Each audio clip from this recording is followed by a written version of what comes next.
একটা সরকার যদি বলে কিছুই বদলায়নি, তাহলে তো মানুষ হতাশ হবে, ভুল বার্তা যাবে। মির্জা ফখরুল ইসলাম আলমগীর বলছেন, আমি দেখছি কিছুই বদলায়নি।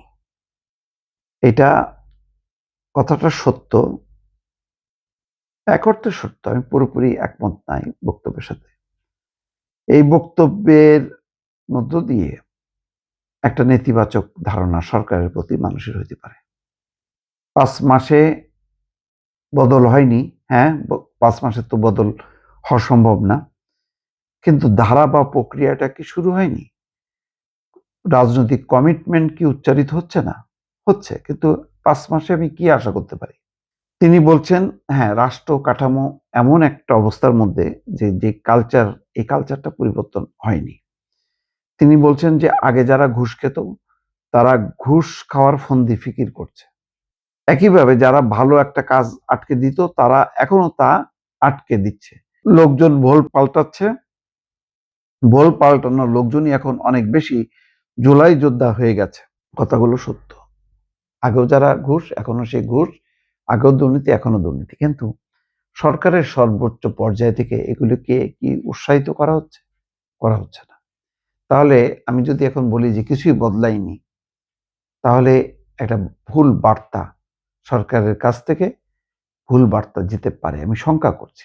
মির্জা ফখরুল ইসলাম আলমগীর যা বলছে আমি সেটাকে মানে বলছি না, এটা বলবো না যে তিনি ভুল বলেছেন বা মিথ্যা বলেছেন।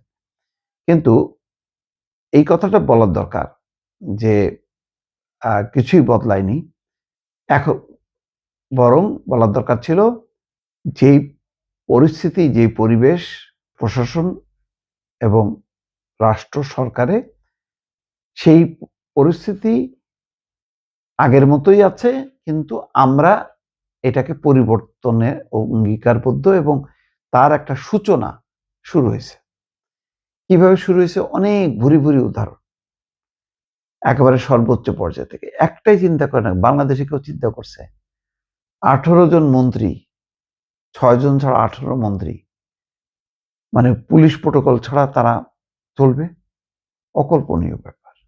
তারপরে যেভাবে প্রধানমন্ত্রী কিচ্ছুতা সাধন করতেছে, বিভিন্ন ক্ষেত্রে যেগুলি নির্দেশ দিচ্ছে, আদেশ দিচ্ছে, বাস্তবায়ন করছে। তার নিজের দপ্তরে যেভাবে খাওয়া দাওয়াটা 150 টাকার মধ্যে সীমাবদ্ধ রাখছে।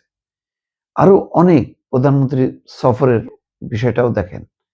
26 জন আর 27 জন গেছে মালয়েশিয়া আর চীনে মিলায়। এই পরিবর্তনের মধ্য দিয়ে একেবারে আমূল চেঞ্জ হয়নি। রাজনীতির সংস্কৃতির কি পরিবর্তন হয়নি? এখন কি গুম খুন আছে? এখন কি মত প্রকাশের স্বাধীনতায় সরকার একেবারে, হ্যাঁ, একটা স্বনিয়ন্ত্রিত একটা প্রতিবন্ধকতা আছে, যে স্বনিয়ন্ত্রিত একটা সেন্সরশিপ আছে। কিন্তু সরকার কোথায় কোন আলোচনা সবার গলা টিপে ধরছে, কোন আলোচককে তুলে নিয়ে গেছে, কোন কোন রাজনীতিক গুম খুন এবং মামলা হামলা এবং কারাগারে নিক্ষেপ হয়েছে, একটাও নাই, এখন পর্যন্ত নেই। এটাই তো পরিবর্তন। পরিবর্তন এটাই। স্বৈর শাসনের অবসান হয়েছে।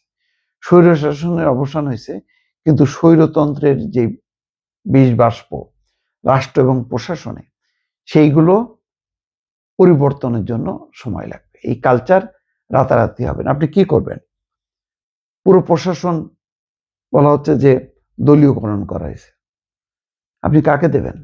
18-20 জন বা যদি 50-60টা কর্পোরেশন সংস্থা থাকে, আপনাকে তো যখনই আপনি joint secretary, additional secretary, deputy secretary টান দেবেন, তখনই তো বলা হবে যে এগুলি করাপ্ট, হাসিনার আমলের এইসব কর্মকর্তা।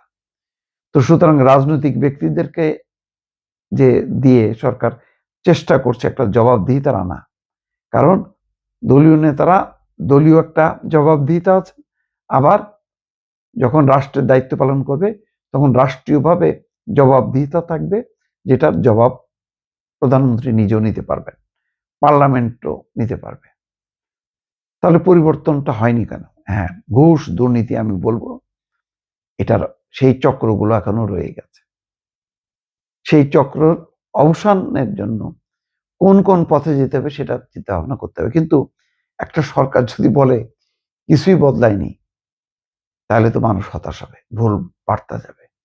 আমার ধারণা যে মির্জা ফখরুল ইসলাম আলমগীর ভুল বার্তা দেননি, বাস্তবতা বলেছেন, কিন্তু দুইটা শব্দ একই সাথে সামনে নিয়ে আসতে হবে।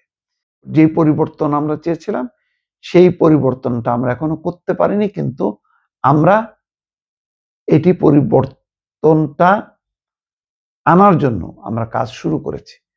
তার নমুনা হিসেবে অসংখ্য উদাহরণ এই 5 মাসের অনেক উদাহরণই সামনে আনা যাবে, সেইগুলো দিতে হবে, তা নাহলে সরকারের কাছ থেকে মানুষ ভুল বার্তা পেয়ে হতাশ হবে।